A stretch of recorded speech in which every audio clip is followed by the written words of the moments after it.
प्यारे बच्चों, कैसे हो सब? सब अच्छे होंगे। तो चलिए आज का हम अपना अध्याय आरंभ करते हैं। आज हम पढ़ेंगे आयुर्वेद के महत्व के बारे में कि हमारे जीवन में आयुर्वेद का बहुत अधिक महत्व है। तो वो कैसे महत्व है, चलिए हम पाठ के आधार पर पढ़ते हैं। देखिए, शिष्य बोलता है, आचार्य व नमामि, आचार्य को नमस्कार। स्वे सामान्य ज्ञान स्पर्धा भविष्यति, कल हमारी सामान्य ज्ञान प्रतियोगिता होगी। आयुर्वेदस्य विषय मम ज्ञानम न अधिकम, आयुर्वेद के विषय में मुझे अधिक ज्ञान नहीं है। कृपया भगवान सहायता करो, तो कृपया आप मेरी सहायता करें। आचार्य बोलते हैं, अस्तु बस अच्छा बेटा। किम तवम जानासि यत् वेदा कति सन्ति, क्या तुम जानते हो वेद कितने हैं? शिष्य, जानामि महोदय, जानता हूँ महोदय। चत्वारः वेदा सन्ति, 4 वेद होते हैं।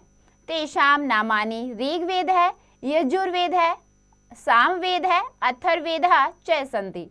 उनके नाम है ऋग्वेद, यजुर्वेद, अथर्ववेद और सामवेद। आचार्य, शोभनम, बहुत अच्छा। एवं चत्वारः उपवेदा सन्ति, ऐसे ही 4 उपवेद हैं। आयुर्वेद है, धनुर्वेद है, गंधर्ववेद है, अथर्ववेद है। वे हैं आयुर्वेद, धनुर्वेद, गंधर्ववेद और अथर्ववेद।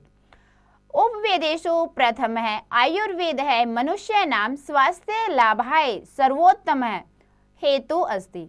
उपवेद में यानी कि जो उपवेद हैं उनमें से जो पहला है आयुर्वेद, वो क्या है? मनुष्य के स्वास्थ्य के लाभ के लिए सबसे सर्वोत्तम है। यानी कि जो आयुर्वेद है उससे क्या होगा? वो मनुष्य के स्वास्थ्य के लिए बहुत ही लाभकारी है। शिष्य बोलता है, आयुर्वेद से आरंभ है कदा अभवत्, आयुर्वेद का आरंभ कब हुआ? आचार्य, शृणु तावत्, तब सुनो। अनंत कालात् देवः ऋष्य च आयुर्वेद से प्रचारम अकुर्वन्, अनंत काल में यानी कि पहले से ही या प्राचीन काल में देवों ने और ऋषियों ने आयुर्वेद का प्रचार किया। मनुष्य लोके तु धन्वंतरी अस्य प्रथमम प्रचारकः मन्यते, मनुष्य लोक में तो यानी कि मनुष्य जीवन में तो धन्वंतरी को इसका प्रथम प्रचारक माना जाता है। तदंतरम चरक सुश्रुत वाग्भट्टादय आयुर्वेद से प्रसिद्ध आचार्य अभवन्, इसके बाद चरक सुश्रुत वाग्भट्ट आयुर्वेद के प्रसिद्ध आचार्य हुए। तेषां कथम च, उन्होंने कहा है, आयुर्वेद से नियमानं पालनेन मानव सुखेन 100 वर्षाणि यावत् स्वस्थं जीवन यापयति, आयुर्वेद के नियमों का पालन करने से मनुष्य सुख से 100 वर्षों तक स्वास्थ्य लाभ पाकर जीता है। कि यानी कि मनुष्य अगर आयुर्वेद के अनुसार ही चले, उसके अनुसार ही अपने स्वास्थ्य पर ध्यान दे, तो मनुष्य 100 वर्षों तक जीता है। शिष्य बोलता है, मनुष्य कथम रुग्ण भवति महोदय, मनुष्य बीमार कैसे होता है? आचार्य, आयुर्वेदानुसारे शरीरे वात पित्त कफ इति 3 दोषा भवन्ति, आयुर्वेद के अनुसार शरीर में वात पित्त कफ ये 3 दोष होते हैं।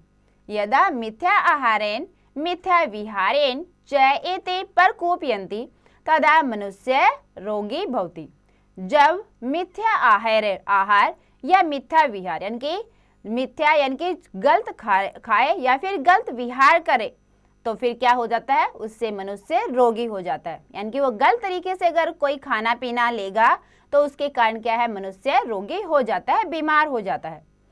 शिष्य, गुरुवर मनुष्य कथम स्वास्थ्य लाभम करोति, गुरुवर मनुष्य कैसे स्वास्थ्य लाभ पाएगा? यानी कि कैसे वो अपने स्वास्थ्य को सही कर सकता है, इसका लाभ उसे कैसे मिलता है? आगे देखिए बेटे, इसका हिंदी अनुवाद है। शिष्य, आचार्य जी नमस्कार करता हूँ, कल सामान्य ज्ञान प्रतियोगिता होगी, आयुर्वेद के विषय में मेरा ज्ञान अधिक नहीं है, कृपया आप सहायता कीजिए। आचार्य, ठीक है बेटा, क्या तुम जानते हो वेद कितने हैं? शिष्य, जानता हूँ महोदय, वेद 4 हैं, उनके नाम है ऋग्वेद, यजुर्वेद, सामवेद और अथर्ववेद हैं। आचार्य, शाबाश, ऐसे ही 4 उपवेद हैं, आयुर्वेद, धनुर्वेद, गंधर्ववेद और अथर्ववेद। उपवेदों में पहला आयुर्वेद मनुष्य के स्वास्थ्य लाभ के लिए सर्वोत्तम है। शिष्य, आयुर्वेद का आरंभ कब हुआ? आचार्य, तो सुनो, अनंत काल से देवताओं और ऋषियों ने आयुर्वेद का प्रचार किया। मनुष्य लोक में तो धन्वंतरी इसके पहले प्रचारक माने जाते हैं। इसके बाद चरक, सुश्रुत, वाग्भट आदि आयुर्वेद के प्रसिद्ध आचार्य हुए हैं। उनका कथन है, आयुर्वेद के नियमों का पालन करने से मानव सुख से 100 वर्षों तक स्वस्थ जीवन बिताता है।